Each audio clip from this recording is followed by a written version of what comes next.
Well, guys, thank you for being here today to the May 6, 2021 CTAT Roundtable. And Thursdays are always my favorite day because I'm either getting to meet with the Roundtable or with the Next Gen administrators or the New Teachers Academy. And I just love seeing you guys, even if it is on Zoom. And the interaction is something that I kind of crave and gotten used to, and I just love it. So thank you for making my first Thursday a great one. And in your honor, I took a bath today and got a haircut yesterday. And I asked the haircut lady, I said, when she got done, I said, well, that looks like a mushroom. And she said, well, that's not your hair, that's your head. So I don't guess there's anything I can do about it. And I'll just have to venture from there. I'm going to, there's a lot to get through today and a lot that you're going to be interested in. And I know that Robin's eager to hear your feedback on a lot of these issues. So I'm going to go ahead and share the screen.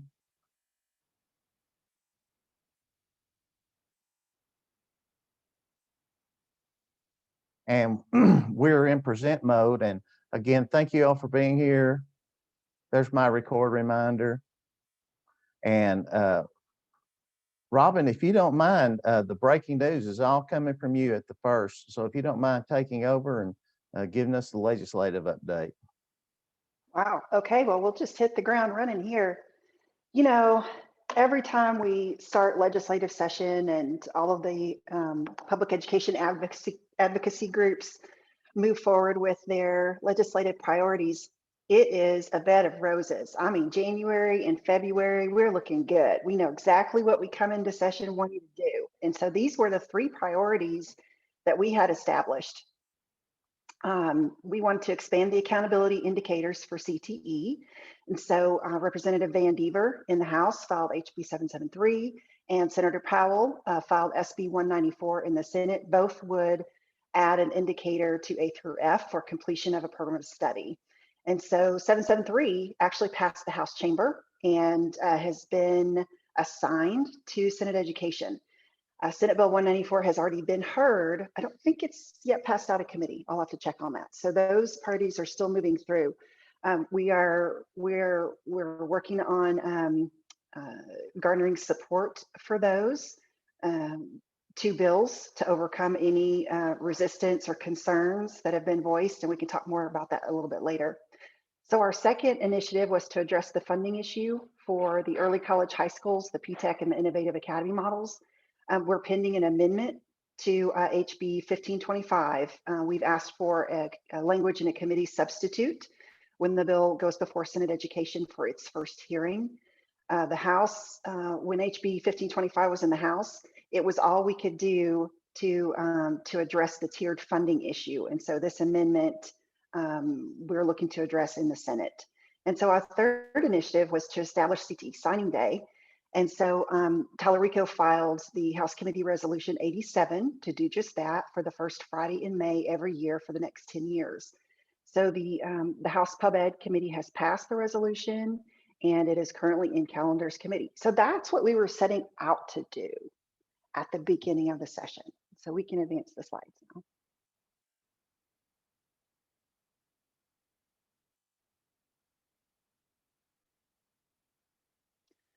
So we have wonderful members who are helping us out. This is Sherry Bonds. She's the CTE director for Round Rock ISD, and she came to testify in favor of Senate Bill 194 when it was heard in Senate Education last week. And that is Sherry smiling, even though the committee gave her a hard time for not bringing Round Rock donuts. She did an outstanding job representing us and providing testimony in favor of this initiative. Next slide. And we have Donna McKethan, who came from Waco and joined the House Committee on Public Education to speak in favor of HCR 87 to establish CTE signing day. And so if we get that over into the House chamber, I think that'll be a good day to visit. If anyone's interested in joining me in the chamber, that would be a good one. We can advance to the next slide. And I guess I'm just showing you these to point out that there are times when our members can come and provide help for our legislative initiatives. But as we all know, when session gets rolling, there are some things we just can't anticipate coming down the pike or where they're going to even be coming from. And this session has been no different. And so we show a picture here of Godzilla versus the three-headed monster. And we can advance to the next slide. Because we weren't anticipating a jump to fund CTE in a new manner in House Bill 1525, which is actually a cleanup bill for House Bill 3. So introducing a new way to fund CTE was different and new, and we've had a lot of conversations about it. And we are definitely going to have open this up for discussion, because I know a lot of folks are wondering, what in the world is this going to mean to my program specifically? So just to know where the bill is in the pipeline right now, it has passed the House, it is over in the Senate. It has not yet had a hearing in Senate Education. And so when the bill is scheduled, there will be an opportunity, if anyone is interested in coming to testify on this bill, on this provision in particular. You may have an opportunity as soon as next week. So please text, chat, whatever you need to do, let me know if you're interested. Robin at CTAT.org, and I will put my phone number in the chat as well. So specifically what this legislation does, and I know many of you that are here also follow us, follow the threads on Connect CTAT. And so this establishes a brand new way to fund CTE. And so it splits out the weight depending on the course and the FTEs in that course. And so you've probably all seen the 1.0 modifier for FTEs in courses not assigned to a program of study. This would include many of your innovative courses, employability skills, for example, and of course the middle school level courses that are not assigned to a program of study. And then level 2, 1.28 for level 1 and 2 courses, which also serve as prerequisites for level 3, which would be a higher weight, 1.47 for course levels 3 and 4 in a program of study. And of course, these programs of study are approved by TEA. We have asked the question and received confirmation that this funding model would also apply to regional programs of study approved by TEA. And the bill also was amended by Representative Van Beaver that would require TEA to publish the list of courses and at which level they qualify for annually. And so you've probably seen Mark actually made an initial funding calculator spreadsheet using the weights as passed out of the Committee on Education. And since then, they've been modified with a committee sub, so they're slightly different weights now. At first, it was 1.0 for courses not assigned to a program of study. Now it's 1.10. And for level 3, it was 1.48. Now it's down to 1.47. And Moat Casey also prepared a funding calculator so that you could plug in your numbers. But Mark actually discovered, after looking at the list of courses, that TEA may have inadvertently included some innovative courses that are not CTE that wouldn't qualify for the weights. And so the agency has been asked to provide revised FTEs per course level, per school district, so that Moat Casey can run the figures again. Once that is complete, we'll hopefully be able to share that out with everybody. So we'll go ahead and pause there. I'm not sure what the next slide is. Oh, yes. Well, Mark, I definitely want you to weigh in here too, to talk about this and maybe open it up to address some questions we have so far. Okay. Thank you, Robin. One of the things that I wanted to go over here was that when you see the tier funding, and that's over on the column on the far right, it has the weighted tier. And so you can see that advanced animal science is tier 3, which would receive the 1.47 funding. However, and I'm going to, Robin, I hope I can find, yes. Okay, can everyone see the new spreadsheet that's on my screen? Robin, is that up there? It is not. Which file are you trying to show? Well, I should be showing a Google Sheet that has the proposed tier. Is that Okay, I not on think there we now? have to stop sharing and then do a new share and select that tab, that window. You have to be smarter than the share button.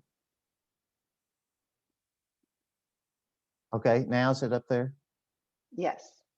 Okay, so you can see the weighted fund tier, and of course, the tier 3 is the 1.47, tier 2 is the 1.28, and then tiered 1, find a tiered 1 course.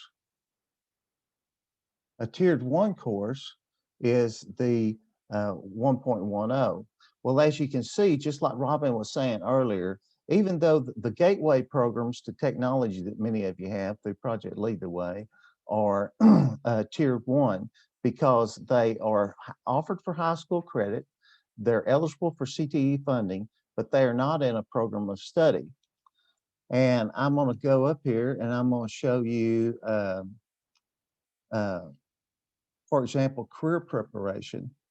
Career preparation 1 is tiered 3, and extended career preparation 1 is a tiered 3. But if you will look, career preparation 2 is only a tiered 1. So when you go from career prep 1 to career prep 2, you're going to go from 1.47 funding to 1.10. And the reason is because Career Prep 2 is not in a program of study. And of course, the reasoning behind that is pretty obvious, because by the time a student goes through their coherent sequence, and if they take Career Prep 1, let's say in culinary, well, they've already completed a program of study. So at the time when all this was going on, no one fought for Career Prep 2 to be in a program of study. And the same is true with project-based research. The first time you take it, it's worth 1.47 funding, but the second, third time you take it, it's worth 1.10. The same is true with SRD. First time you take scientific research and design, it's worth 1.47. And then the next, if you take it third time taken or second time taken, it's only worth 1.10, because those courses were not originally added into the program of study. And so that's a quirk and in the process. And Robin did set up a meeting with TEA, and we visited with them on the phone. And they weren't negative in the conversation at all, but it was really just a matter of fact. They're not in a program of study, so they don't get the funding. And so, Robin, you wanted to take a few questions, so I'm going to stop sharing there and see if anyone has any questions at this point. I have some questions. Okay. So this is something I was with our finance office today. So let's say that we have a student, they're in automotive, but they decide they want to take a criminal justice course. If it's not in their program of study, will that matter? No, as long as the course itself is in a program of study, it counts. So are y'all going to send us that list so we can look at it? Donna, the reason why we haven't sent out that list is because it has classes on there that are not in CTE. So we didn't want to send it out. Right. And if Robin wants to go ahead and send it, and everyone just knows that it's got flaws in it. But we could basically look at the programs of study, and if they're in year 1 or 2, it'd be one set of funding. If they're in 3 or 4, they're getting others. We could just look at it that way. Is that the best way to go about it? Yes, and also know that some courses that are like when you have a chance to take it first, and then second time taken, third time taken, right. In some of those instances, those courses are not in programs of study. Most of the practicums, oddly enough, are, but like Career Prep 2 is not in a program of study, but Career Prep 1 is in many programs of study. Right, but it also falls into sometimes when you may take a practicum more than once in some of those health science. And like in dual credit, how are we going to be affected there? So we may get a course in the fall and a course in the spring. We get that for the whole time. I mean, it's what they're getting. Is it what they're getting credit for, or what they're actually enrolled in on the campus? How will that work? Well, it's what they're enrolled in. And if they're enrolled in a course that has a service ID that is in a program of study, then they get the funding level, depending on if it's 3 or 4. I know Gotcha. exactly where you're going, because sometimes we use those service IDs, even though it may not be the first time taken, we assign second time taken to maybe a dual credit course, just so we can have a different service ID number. No, we use it for the SCRID, scientific research and design. We've used more than, like in our rocketry program, so I wanted to get rid of that. Is there any way that they'll add those to second, third time taken? We have any indication they might do that? This is a question for that Robin has talked to Jared Trusson about, but my recommendation, and this is all it is just talk. My recommendation would be that any course that is advanced in a program of study or has a prerequisite of a course that's in an advanced program of study would be receive the tier 3 funding. But to me, that'd be an easy fix. But as we discussed, Robin, you might want to step in, because it's TEA would have to meet and decide to add those courses. They would. That's something we would have to work with the agency to try and accomplish. But I think if those advanced courses have prerequisites, that's the best case to make. I'm not sure that enrollment statewide would be enough to impact the fiscal note on the bill, for them not to accept the recommendation. The other thing is, I wanted to point out the flaws in the spreadsheet. So yes, we went ahead and shared the spreadsheet. You will notice that, okay, so if you look in that far left-hand column, every course corresponds to a number, right? It's course number. And so we know we can identify the CT courses by cells that include the numbers 127, 130, and 358. There are, so you'll notice, and they appear to be all innovative courses that don't include 358, 127, or 130. And so for those, they were included in the calculations that Moat Casey did. And so if you offer those innovative courses and you have high enrollment, that would impact the funding projection for your district. Robin, I think some of those were that fitness and wellness class, and then that Coca-Cola Teen Leadership were two of the ones that really stick out. And there's some AP classes in there too, some academic, innovative AP classes. And it was an honest mistake. Someone was just grabbed the, when they grabbed the codes out of the CO22 table, they just inadvertently grabbed some that were not CTE in making that draft copy. Any other questions or comments so far?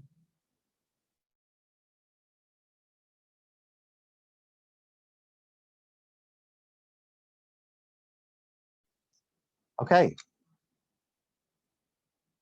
Yes, it can be sorted, someone asked. Because they put it, I noticed that too, they put it in alphabetical order, and to me, it was easier to look at it in order of service ID number. Hey, Mark, I got a question. Yes. So it doesn't really matter where a kid starts in class, because they're just identifying it based upon what level. So some reason a kid was starting level 3, they'd get the funding for level 3, even though they didn't really go through a coherent sequence to get to level 3. Correct? That is correct, because as nearly all of you know on here, when you set up a course in your student information system, you set it up and then you tell it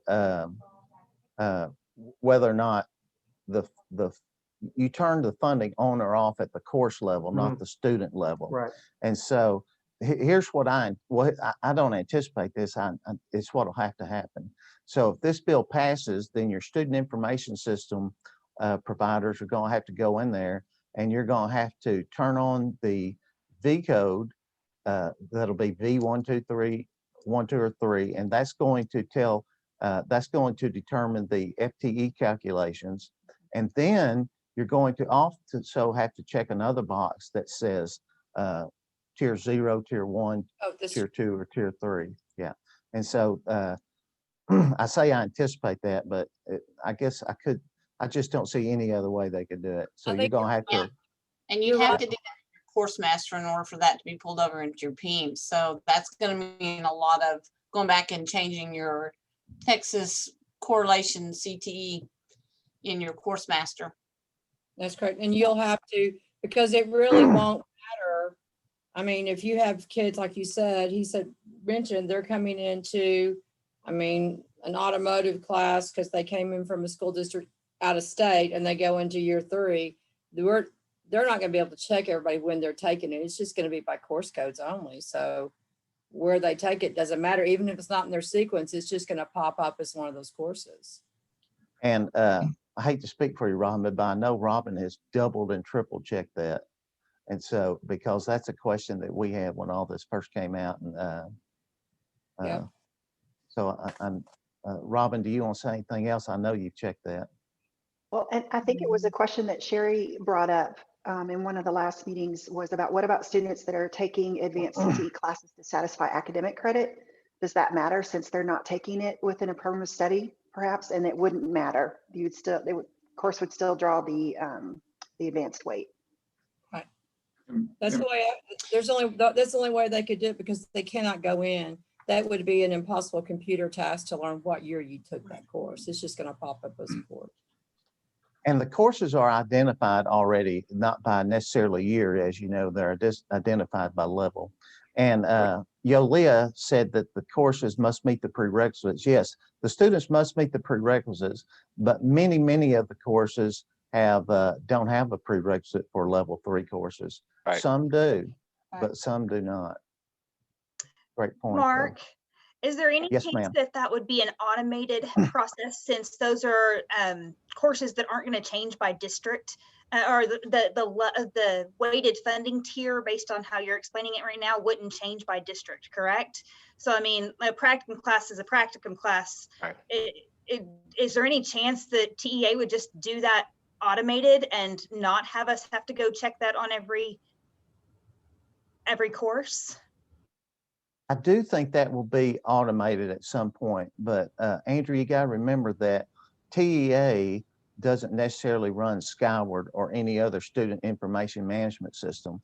So depending on your information management system, that could vary. And so some of them might be automated and others won't be. And so, yeah, I do think at some point it's going to be automated. And you know that those student information systems, what Texas does really drives a lot of what they do. But, you know, Skyward's really based in Wisconsin. And so any change like that has to be a request from the district. But they try to stay up with the state changes too. So I do think you're right. It will be automated at some Well, point. it's kind of like when they did our preliminary studies, Mark, they just, to see how much sequences we had, they just simply went in by kid and pulled the courses they took. So I don't see how that would be any different. Exactly. There seems to be that there's going to be no difference in the coding changes that just occurred. So to me, you're just changing a master number to say that it is tier 1, 2, or 3, and that should be a simple change for them to do. Yeah, roll it'll it out. probably just be another box on the master list. So Robin, could you remind us again, where are they in this process, and when is this still in the Senate committee, or where is it? And are they anticipating this just being in effect for starting next school year, or are they making this retroactive, or what are they doing? So the bill right now, I'm looking it up as we speak. This is 1525. Okay, it has been referred to Senate Education. And so the soonest it could be heard is next week, unless the Senate chamber suspends their rules and decides to hear it sooner in committee. But most likely it will be heard next week. And I think the effective date would be this fall. So I know you probably saw, if you haven't yet, the To the Administrator address today from TEA. They're looking for folks to step up to serve on the CTE Leadership Advisory Committee. That's one more place we can advocate for having advanced courses added to tier 3. Robin, I'm sorry, there's a question in the chat box that says minutes will no longer be in effect. Minutes will still be into effect completely. because you will still have to, in order to generate enough contact hours to generate a FTE, then that student's going to have to be in class at least 45 minutes, 5 days a week in order to generate the contact hours necessary for 1/6 of a CTE, of an FTE. I know that's a little bit funky way to say it, but every 6 students that's in a 1 credit class or 1 hour class that meets 45 minutes every day for 5 days, every 6 students generate 1 FTE. And so that's, and that calculator, if you have that, then that funding formula is all explained on that. And plus it's explained on the TEA website, but that's a long way to say that the minutes are still in full effect. So sorry, Robin. So Mark, the bottom line there is that we're changing from 1.3 multiplier to some other multiplier. It's just determined by which class is on which tier, and that's how they're doing the math. So it still has to have a 1 point, instead of 1.3, it still has to have the 1.0 or the 1.47 or whatever the middle one was. And then instead of the 1.3, none of the rest of the math changes, correct? That is correct. FTEs will still be counted, will still be calculated the exact same way. The only difference will change the multiplier based on the course tier. Thank you, Mark. And Mark, if I may add, I'm embarrassed, I'm a little embarrassed to say that it was our Congresswoman who actually, I guess she authored this bill or sub-authored this bill. She never reached out to any of us to see the effect it would have. Most of us around here have emailed her. She hasn't responded back, but we did meet with our senator and he wasn't even aware that this was happening. So we voiced our concern with him because there is a Senate bill 1536, which pretty much parallels this. And I advise everybody to reach out to their local senator right now and try to meet with them. We did a Zoom with a bunch of directors in the area, and he's going to voice against it because it didn't include any of us. And my concern is that, for example, Touch Data Systems, which we give to every 8th grader, which is now funded as 1.3, is going to get dropped to 1.1. Thank you for the 0.1, but now I need to pay the teacher's salary, the supplies, the equipment, and everything that goes to class. I'd rather see it 1.0, and then I can at least put it in pick 11 and not have to be part of the CTE responsibility. I mean, 1.1, that's not even going to pay the teacher's salary. So I would rather see them move it back to 1.0. At least then I can put it in pick 11. And then PTech. A lot of our PTechs align, for example, principles of technology for the physics credit.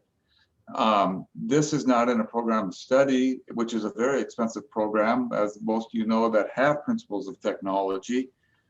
Same thing with engineering mathematics. I mean, both great courses, currently level 3 and 4 courses, but they're going to drop to 1.1 funding. And like I said, I'd rather see them at 1.0 funding and put them back in pick 11.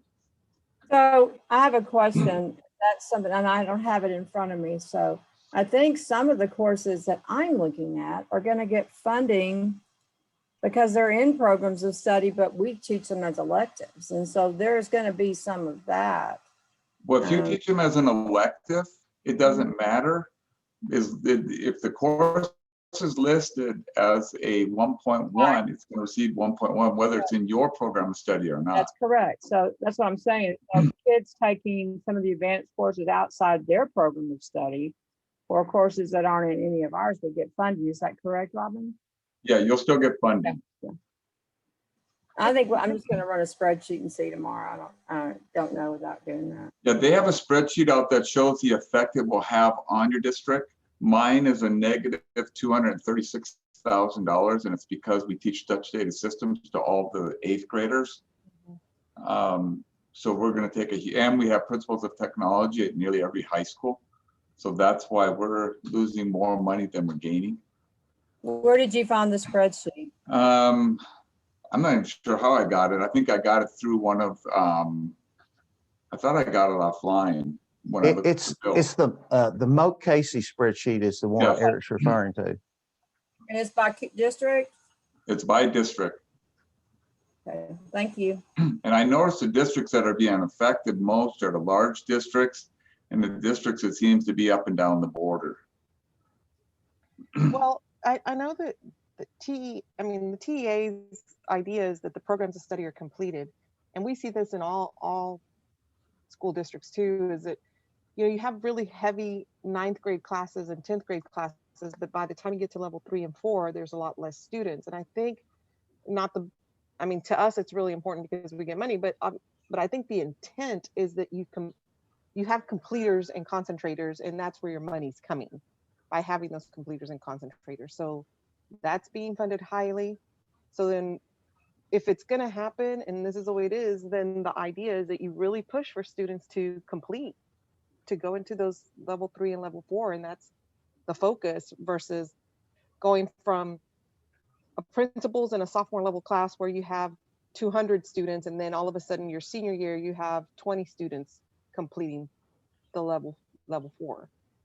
So that's where the money, if that's where we have to concentrate, it's just going to take some time to build up to that amount, because if we do it all, if they all go full circle, then you're not going to get the same. Obviously you're going to have a less money in the beginning, but then if you even out and you move your kids all the way through the 4th year, it should even out, because it's an average between the 9th grade and the 12th grade. It's kind of But like, as Eric said, some of our districts still have requirements, like they teach touch system at the middle school. We still have a technology requirement. So we have a very large, at one high school, we have 29 sections of principles of information technology.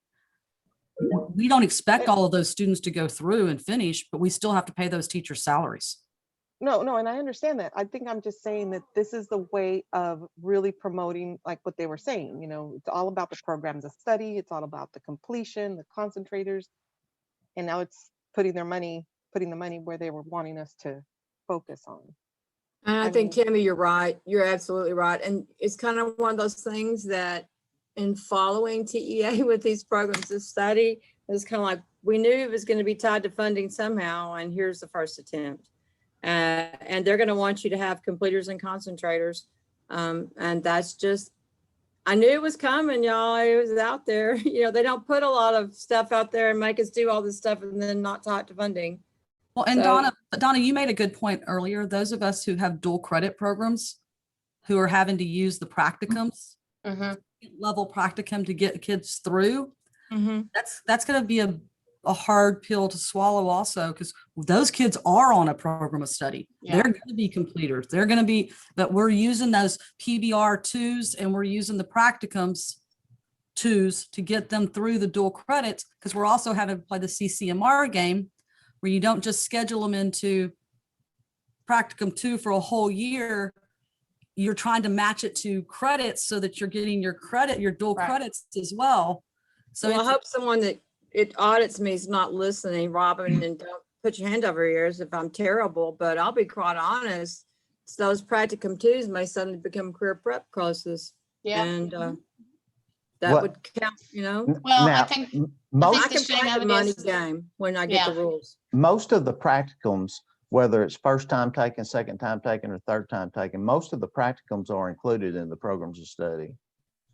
And so I don't think you'll have to worry about the practicums as much as project-based learning. Ms. Crow, we talked about a lot of people use that for dual Well, credit. Ooh.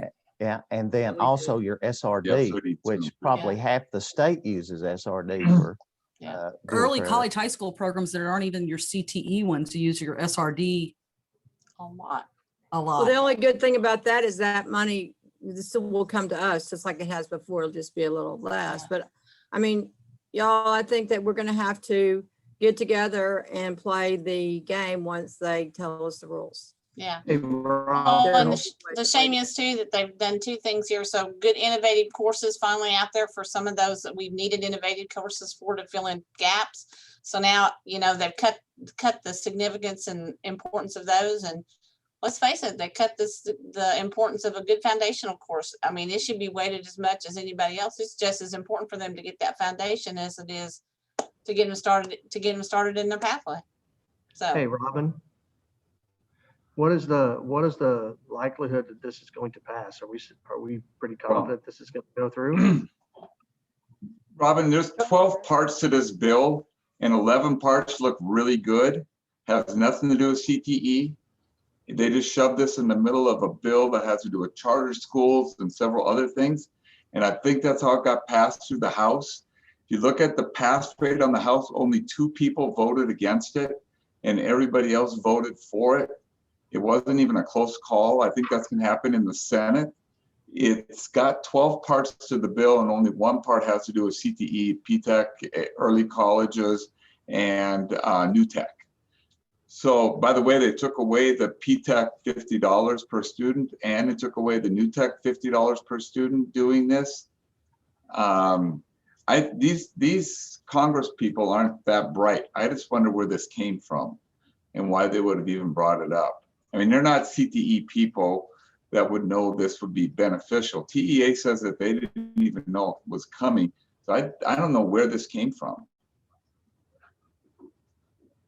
So there was a statement made a little bit ago that I was a little bit taken back by.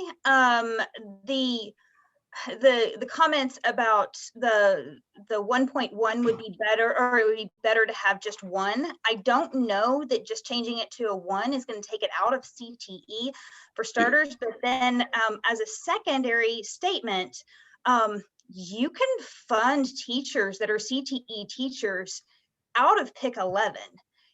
I mean, we all code them to PIC 22 so that we can meet our direct instructional cost under 22, but you don't have to do that. You can fund a CTE teacher out of 11 if you want to all day long. So nothing would require, even if it got funded at 1.1, nothing would require you, unless you have a district policy, nothing would require you to move that teacher, or nothing would say that you couldn't move that teacher back, that salary or any instructional cost back to PIC 11. Well, yeah, tell your bean counters that. They're not going to go for that.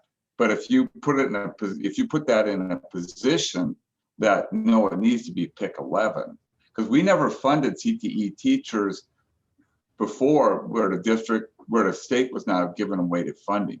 So before, all middle school teachers were PIC 11. It wasn't until they put down the rule that you were going to get funding, additional funding for your middle school teachers for teaching high school courses, that we were able to move them to PIC 22. If you were paying your middle school teachers out of PIC 22 before, you should not have been.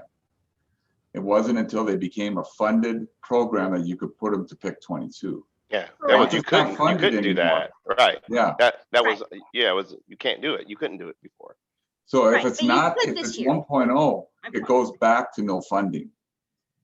And I think something to keep in mind is that to this point, all of these courses that we're talking about, whether they're PIC 22, PIC 11, they're being funded out of PIC 22 right now today.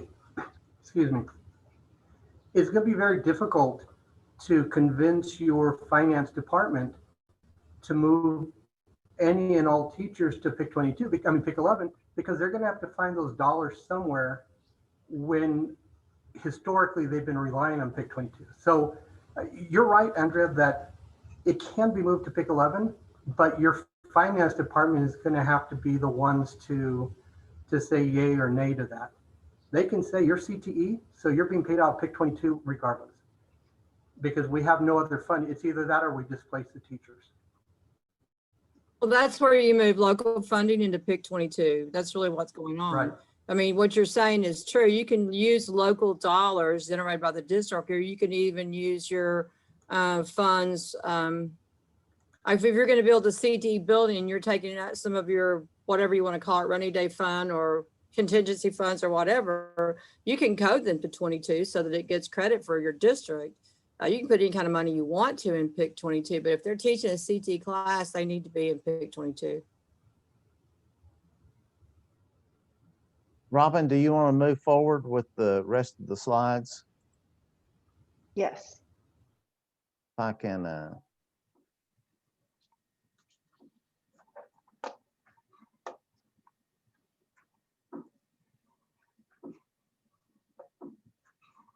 But I think too, in terms of connecting the dots for this initiative, if we think about the direction that our state has taken in response to Perkins 5 with our state plan and the formation of programs of study, the development of the comprehensive local needs assessment tied to the IBCs, and looking at what I think is interesting is that our A through F accountability indicators for the state do not include completion of programs of study, which is one thing we were trying to address. So I think if you look at that trajectory, if you want, everybody's here can draw their own conclusions about where this is coming from.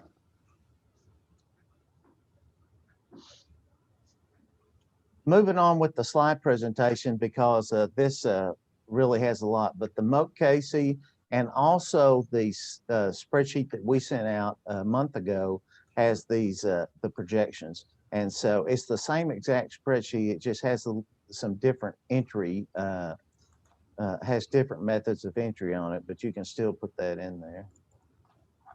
And of course, there's the newest one. And then even the Moat Casey, if you get the spreadsheet your business office has, it even has projections for every single district.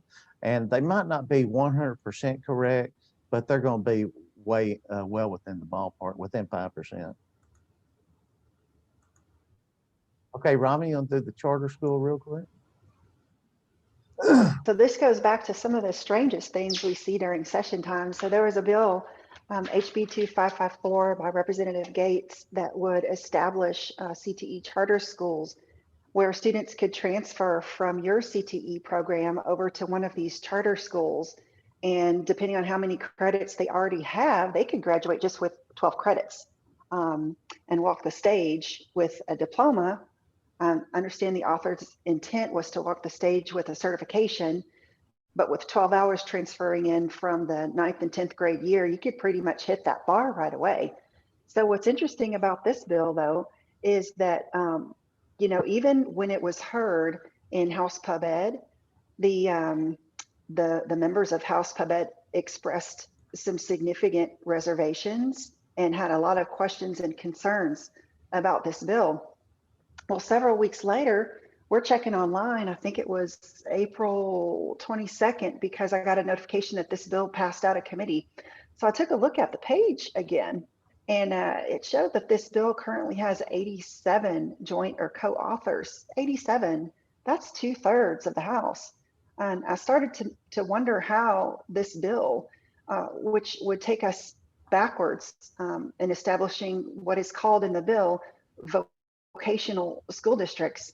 And so I called a couple offices to ask how this bill could get so many authors. And I was told that it is because the representative who introduced the bill was so tenacious. It was very difficult to get work done, because it was almost like a salesman for cable stopping by every 30 minutes to see if the representative had changed their mind on signing on to the bill. So it is. It's currently in the calendars committee. So if you're interested in making contact with House Calendars Committee to request that this bill not move forward, I think your call may be warmly received.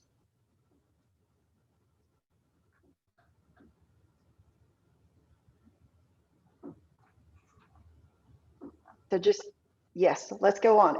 Legislative action. So like Eric suggested, the thing is, okay, so with, especially with House Bill 1525. So one of the things that became apparent to Mark and I early on is that the representatives in the Capitol building were not asking about this impact to their district. So if you're concerned, if you want to see what this looks like for you, you should call your state rep and you should call your state senator and ask for the numbers from TEA. How does this look for my district? Because like we mentioned, the initial spreadsheets that Moat Casey ran are slightly inaccurate and they need to be run again. And so Representative Van Dever has requested revised FTEs from TEA. I don't know that those have been received yet, and Moat Casey's happy to run the numbers again. But I think it's important that, you know, like we talked about before, lawmakers have no idea what this impact would do to their district, and I think they should be asking the question. So that's something we can encourage you to do. So in support of CTE signing day, while you're making phone calls, you can call members of House calendars to request that HCR 87 be set for the chamber. So it'll run out of time if it sits for another couple of weeks. So we want to go ahead and keep an eye on that, get as much support as possible. You can also request that House Bill 2554 that would compete with your programs by stealing enrollment not be set, since it's currently in calendars committee.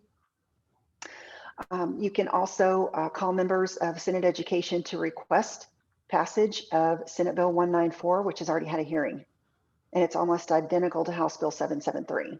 Do you think, so I Robin, think some of those people logging onto that vocational charter school mess also had to do with so much inaccuracies by the original writer that they tried to push that through? Do you think that had something to do with it? Because every time I've heard it, it's got something new on it. Well, and that's where the thing, you know, when the representative that introduced the bill is stopping by offices and talking with superintendents, explaining the bill, I think that everything that was said can be categorized as fake news. Just in listening to that, you know, at first they couldn't do, now they can go back and do football at their home campus, and there's all this stuff that got thrown into that. And so it's like, every time he met with somebody, I'm sorry, this one makes me really angry. Every time he talked to somebody, he would try to make them happy by adding something else to the bill. So that just makes my stomach. And it never got added to the bill. So, you know, in speaking with everybody about it, the way the bill was talked about, I mean, it's not what's actually in the bill. See, the authors, and you can, if you watch the committee hearing, the author's not familiar with what's in the bill.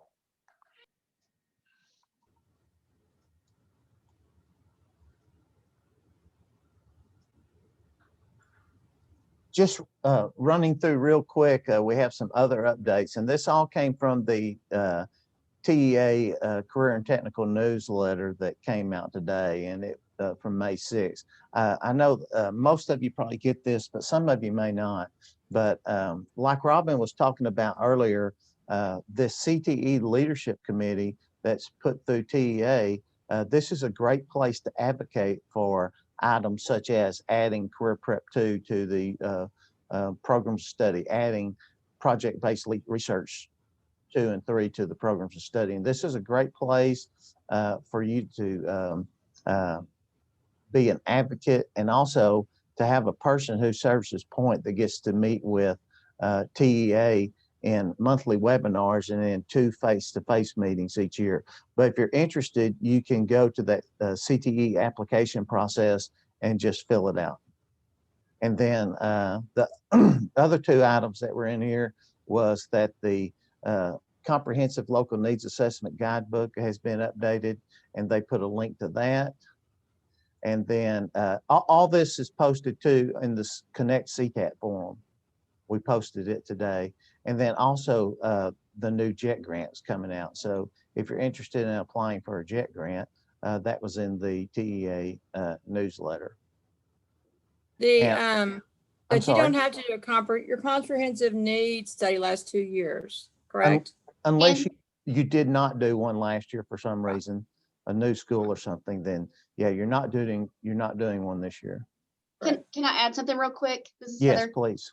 There was actually a mistake that they just sent us an email about in that newsletter regarding the date on that CLNA. If you had to do a new one, it's not for the 2022-23 school year.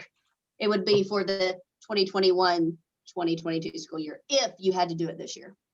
That is correct. And I think most of the service center folks are, they're all, the service center CTE people are also savvy. They catch that pretty quick. And so I think they caught it. And I know they brought that to the attention of the TEA people. But thanks, that was for sure a mistake in what was sent out. And that TEA newsletter, if you want to subscribe to that, you can go to the TEA homepage, and up in the top right-hand side, it's called Get Updates. and just click on that, and then you can subscribe to the different emails by category. I checked it right before we went into Zoom, and that site was down currently. So if you're clicking on it right now, it may still be down, but it'll probably be back up tomorrow. Just go to the CTE homepage, click Get Updates, and then you can pick it by category. CTE, you can do accountability, whatever you want. I always did for sure accountability to the administrator's address, which is what your superintendent receives, and to the CTE newsletter. And then also, we always just remind you, these are the different programming that we have going on. The Summer 21 conference, make sure that you register for that, and registration is open. And also, any video that you miss, you can watch on the CTE YouTube channel.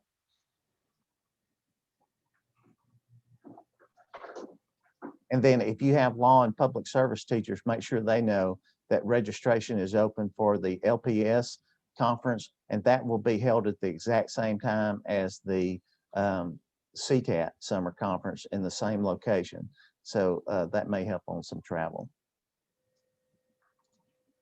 And then I appreciate your indulgence there, and see if we can get back to the any other roundtable discussions that you have.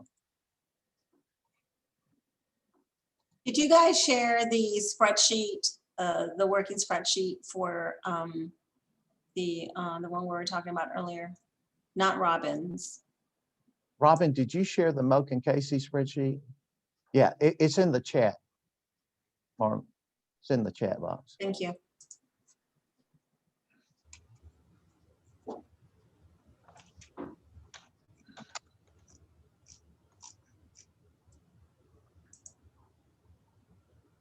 Robin, someone asked if the dates changed for CTAT, or is it just falling in a funny week?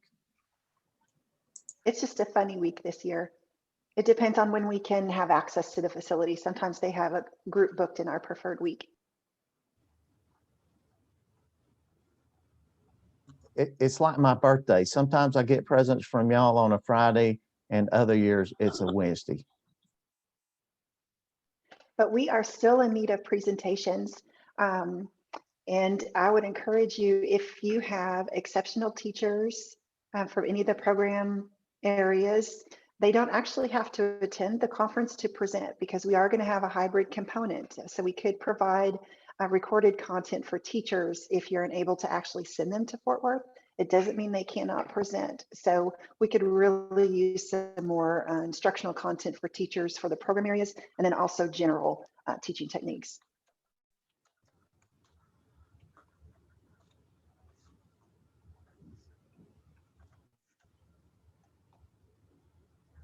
Robin, I'm posting the presenters spreadsheet. If you're willing to be a presenter, and I hope most of you decide to present something, because you guys are the leaders in the state, that you can, it just takes about 2 minutes to fill out that presenter spreadsheet, that presenter's link, and it's right there in the chat box. Hey, Mark, I had one other question on House Bill 1525. Clearly, I haven't read it yet, but do you guys know that if that does pass, will it go into effect for this coming school year, likely? Or Robin, Mark, do we have any guidance on that? Robin's probably best to know that. I'm looking it up right now. Let me scroll through this bill. All right, what are you looking at here? Because it's always at the bottom of, oh, here we go, page 35. It looks like, oh, depends on which section of the bill that we're talking about. So, one moment. Here's section 10.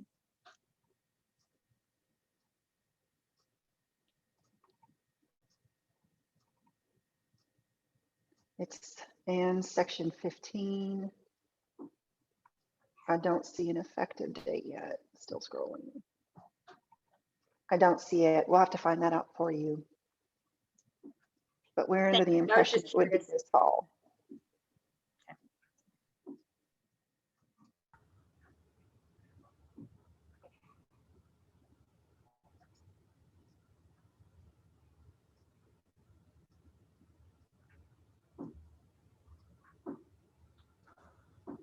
Robin, is that usually in the legislation when it would take effect, or does the It commissioner is. get to So I'm decide that? scrolling through here, and it depends on which section of the bill we're looking at, because some of them have different effective dates. So I'm not able to find it with a cursory review. It's our understanding that it would be this fall, though, for that provision. I met with my financial CFO today, and she's under the impression it starts this fall as well.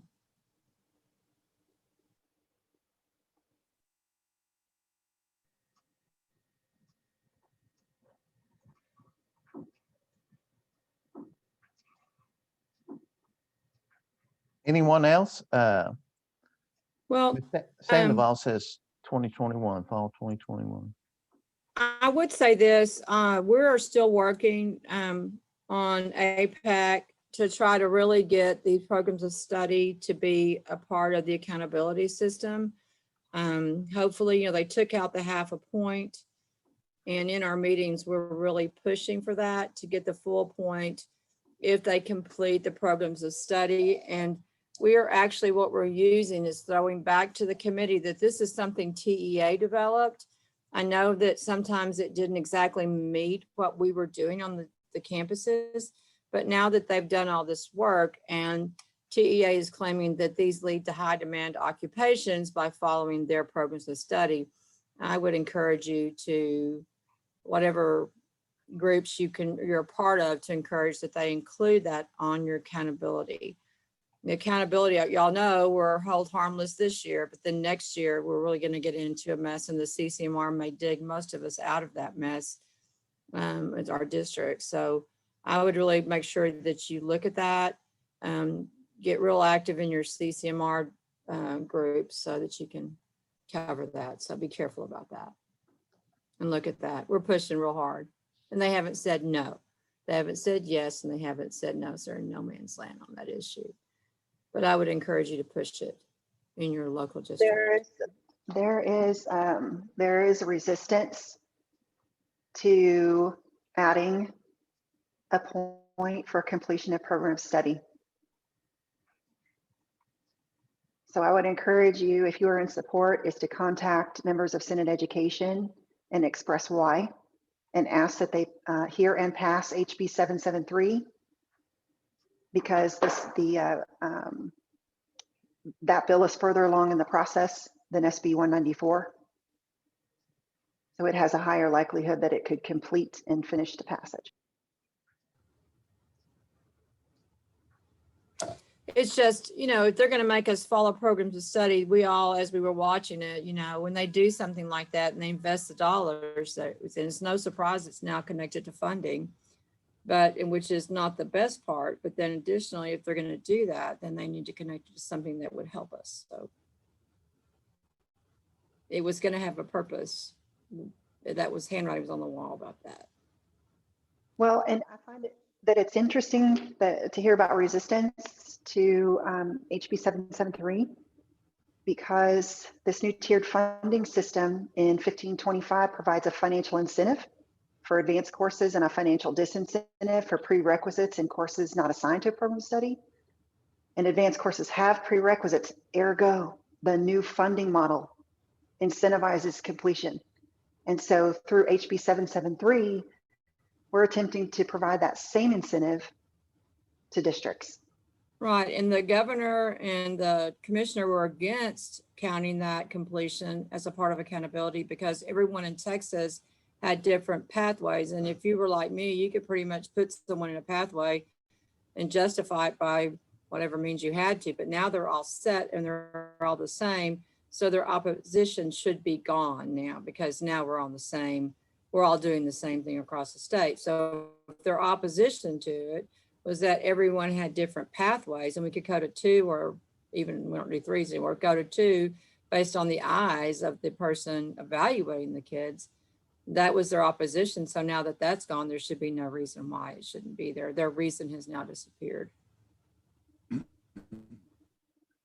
Well, and it looks like fewer than 1 to 2% of students that are participating in secondary CTE programs actually earn an industry-based certification. So we need to, because we report that and far more as part of our performance indicators for federal Perkins. Well, and you can also get into the fact that everything on CCMR, with the exception of military, joining the military, has a price tag to it. It costs us to do ACT, SAT, everything's got a price tag. AP testing, all those things have a price tag except for completion. There's not a price tag for extra testing on that piece. So you kind of could buy your way into a good score if you have the money to do so. So that's enough of that. I'm sorry. Mark, what's the penalty for non-completers? Well, the penalty for a non-completer right now is nothing, but if everything goes according to what it looks like it's going to, a non-completer is going to generate less revenue, and a non-completer is not going to earn a point on the CCMR. Well, my point is, if they don't give us the point, then a lot of people are going to start doing away with these level 1 courses, and they're going to change the face of CTE because people are going to play the money game, and so it's going to really affect programs of study. And I don't think they understand. Of course, we've communicated to our legislator our concerns because they're really going to change the face of CTE. They're going to do a lot of damage if people start doing away with these intro level courses. They gave us middle school funding, and now they're fixing to take it away. That's what this is all about. I think it's a money game. So, but I think it's really going to hurt kids in the long run. And I'm with y'all. Please call your legislator and let them know the damage that they're fixing to do to CTE. Because every district, they want that money. They're going to do whatever it takes to get it, and us too. We're going to do the same thing. So, well, David, I think you're exactly right. I think, and I even know some SBOE board members have reached out about the same concern, is that schools will start putting kids immediately in at least level 2 classes so they can get to level 3 and 4 faster. And in most instances, that kid will still be a completer because they'll have 3 courses, they'll have an advanced course, and they'll have 4 credits in many instances. And so what you're going to lose is that foundation of those intro levels, which really sets the stage. And as a lot of members were talking about earlier, if you don't have the foundation levels to get them started correctly in that program of study, it's going to hurt the students, I think, in the long run, my opinion. Robin and Mark, is there a way, or is there a avenue at some point in time in the near future we can help with the future development of programs of study? Because I know that there was some things back in the day, but I'm not going to throw anybody on the bus, but there were some times we were doing some of the other regional programs of study and told, hey, let's just keep this real close and tight and not put different classes in there because that's not what TEA wants. Now, at this point in time, several of us are in trouble with some of these things because we don't offer some of the classes in the regional programs of study, even though we help to start them in our area. So that's a concern. Is there a way that we can help to be part of that process in the future? Has there anything been said about that at this point? I think you can still apply for region programs of study. I think that's still out there, but you have to have it approved by TEA. I understand, but I'm talking about the ones that are already there, not necessarily just the regional ones. Well, I think there are a couple of opportunities. One, yes, there is the CTE Leadership Committee that TEA is putting together with its second iteration.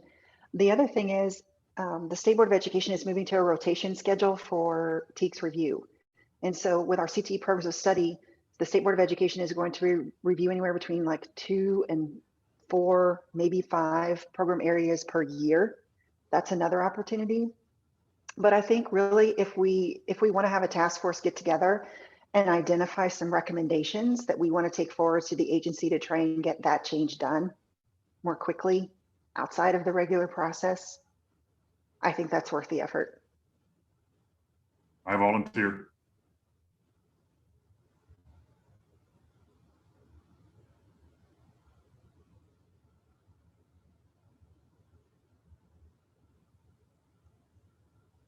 Robin, that might PT might put together a committee.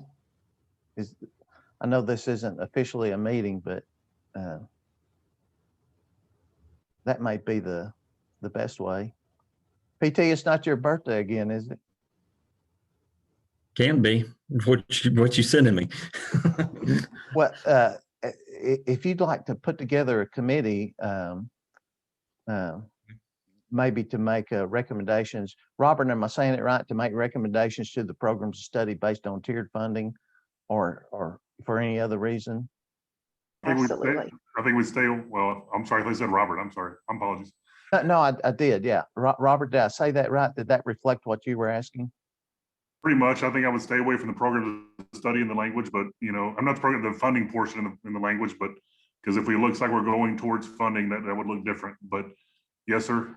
Just looking at perhaps additions or subtractions from program of study. And we have some CTAT members who are absolutely fantastic, who recently worked at the agency, who might be able to provide some guidance. Too.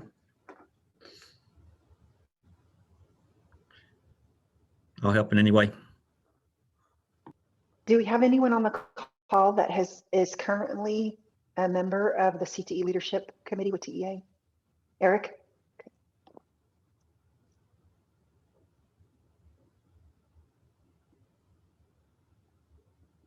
I know Ashley has been. She wasn't able to make this call today. I'm sorry. No, we haven't had any say as a committee in the programs of study. That's not something we do. They more or less share what they're going to put out and ask for any response, but they haven't shared any of that out with the committee.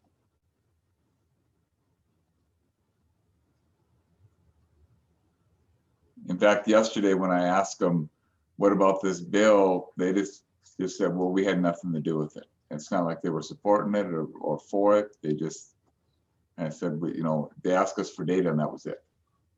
Came from a different department. Yes.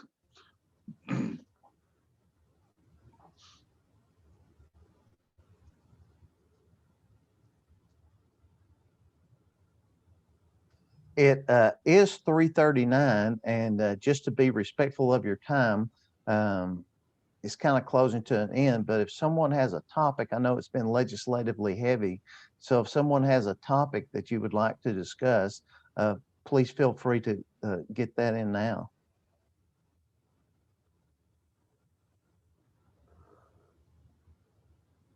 The question did come from the chat box about virtual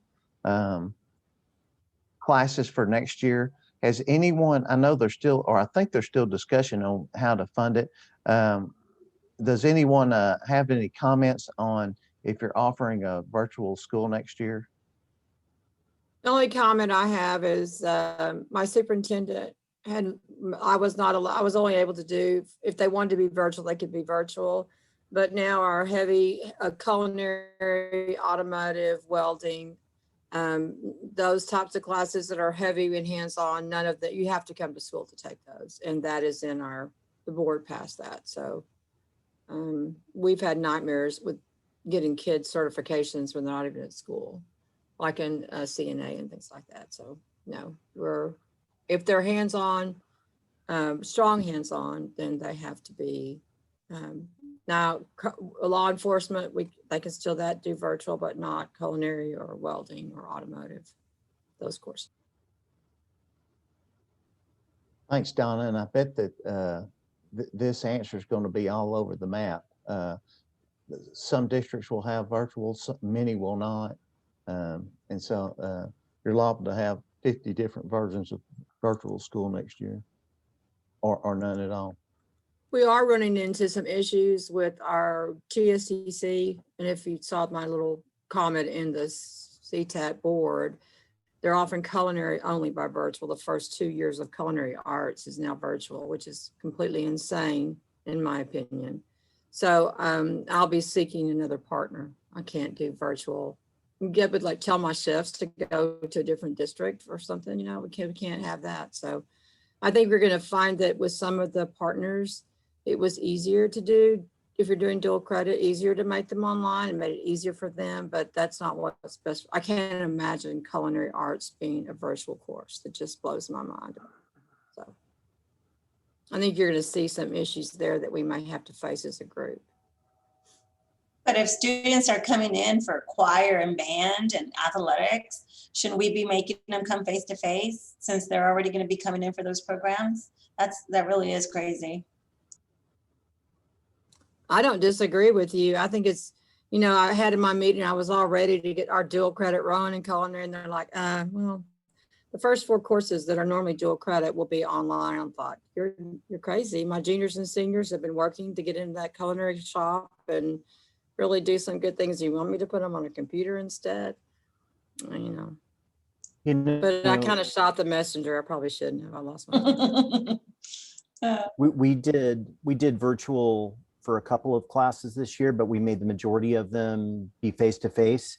And what I'm seeing now for the enrollment for next year, we're seeing a bubble because all of our students are coming back face-to-face in the fall. And so like my culinary arts classes are twice the enrollment they would normally be.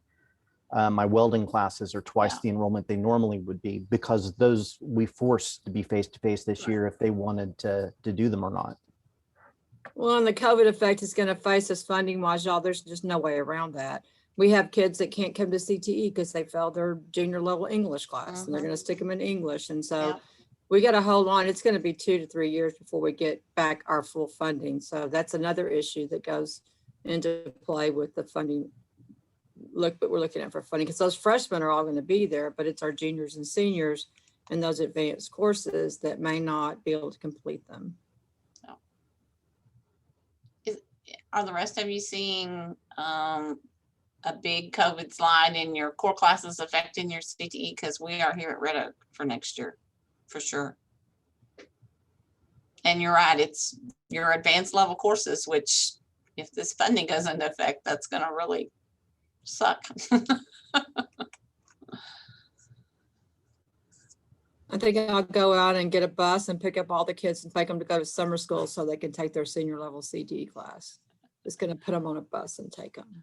Because if they didn't go to regular school, they're not going to come to summer school. Yeah. Well, we're offering both virtual summer school and face-to-face summer school. So yeah, trying to get them done. And our problem is too, our seniors, they're trying to graduate and yeah, they're not making it. So unfortunately, so. Fantastic. Well, thank you guys for that to input. Barbara's point, if you make calls to your House reps and your senators about this tiered funding, you can ask them if they're going to do the same thing for academics. Good point, Robin. I just say that tongue in cheek. I'm kind of deadpan. I don't mind saying that. Great point, though. I mean, is Algebra 1 worth less than Algebra 2 and Calculus? Apparently, maybe.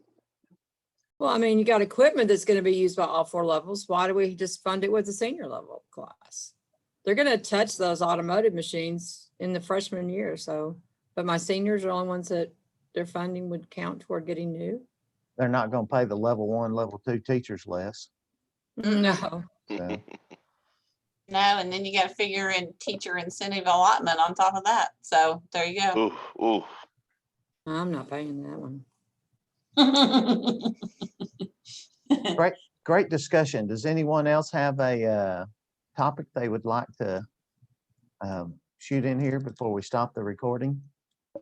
Mark, you mentioned virtual school a minute ago, and I'm just curious, those that might be planning and waiting to see what's going to happen with virtual school funding, are you looking at any CTE courses in middle and high school? And if so, what? We've had some planning meetings within Round Rock, and it's all way early, but there's kind of that warning of, do we go towards CTE, or is this virtual school something really that's very different? You know, this last year and a half, we've been made to put kids in virtual, but we haven't actually created a virtual school from scratch, which is what we're looking at. And so we're wrestling back and forth with the idea of CTE maybe as some standalone electives versus programs of study. So I'm just curious what others are thinking.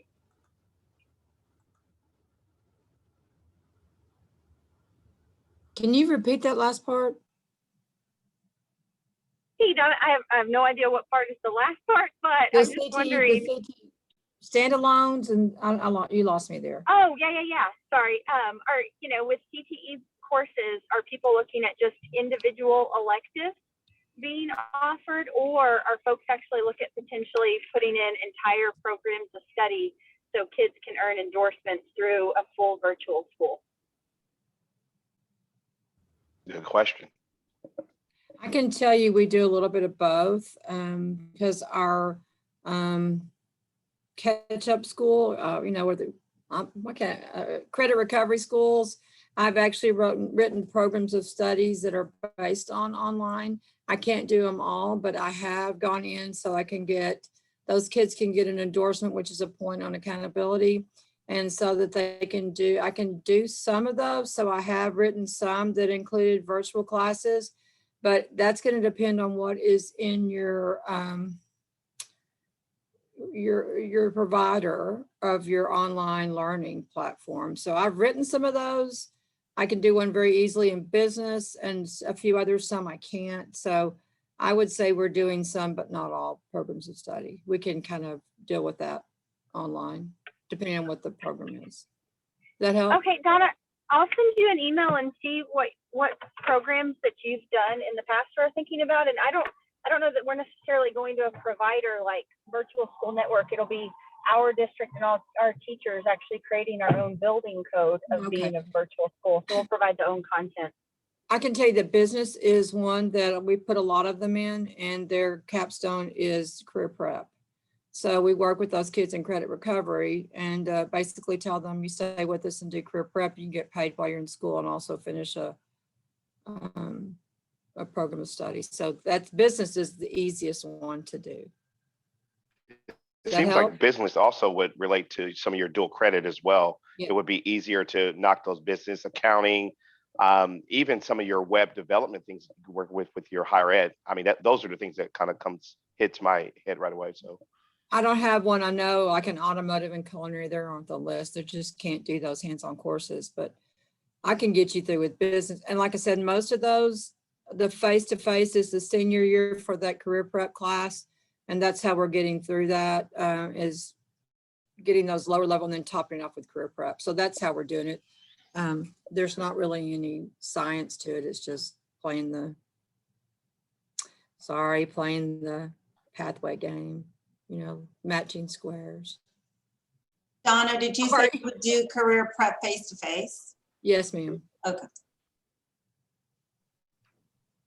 So do they have a funding yet for all virtual or not? Do they have how they're going to fund that, or is it still up in the air?